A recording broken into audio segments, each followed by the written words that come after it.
Berlin is the most interesting city in Germany. And this attracts artists from all disciplines all over the world to come here. I describe Claudia as the yogi. She's the one that can really dive into a question for days and forget about everything around her. MacGyver? Yeah, absolutely MacGyver. Yeah. He can throw old rules overboard, discovering something new. Her nickname would be the Style Police. She has the last say whether it's okay to go out to the client or not. He says about himself and is proud of really giving everything unbiased, fresh look. And his second nature is being our master of geometry. Herman Miller was something like the blueprint of the ideal client. Therefore, we almost knew Herman Miller before we actually met them. Their development is design-driven and research-based. I don't know any other company that would define it that way.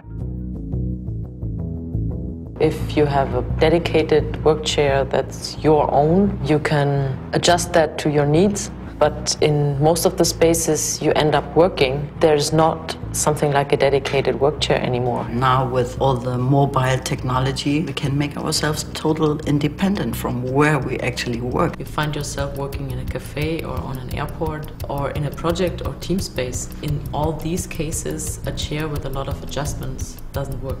The need for this kind of chair was clearly out there. So everything started in 2003. I think the quest was always to make it as simple as possible. Simple for a chair means that it's just one continuous contour. We try to start with a clean slate and then find the form through the constraints. There's almost no area where I cannot give you a reason why the shape is like this and it needs to be this way. We try to close the whole circle of what you call development. So prototyping, for example, we do that all in-house here. I would think, as you see here, we built like 35 fully functional prototypes before we showed the concept to Herman Miller. To check something out aesthetically, visually, the only way is comparison. Direct comparison. You don't get the feedback from the computer. If a chair is uncomfortable, everybody, expert or not, can immediately tell you this is just not comfy. This is really a functional prototype.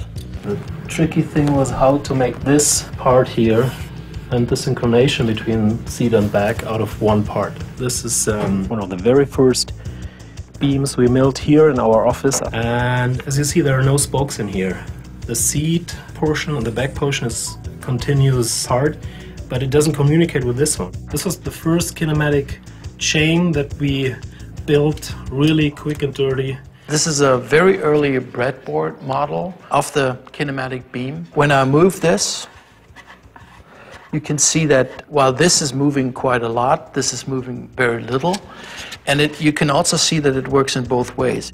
This is like one of the first all out of one material. This area here you call a living hinge, where it has no true pivot point, but it acts like an axis. This is the very last one we built here in our shop before presenting the whole concept of this technology to Herman Miller.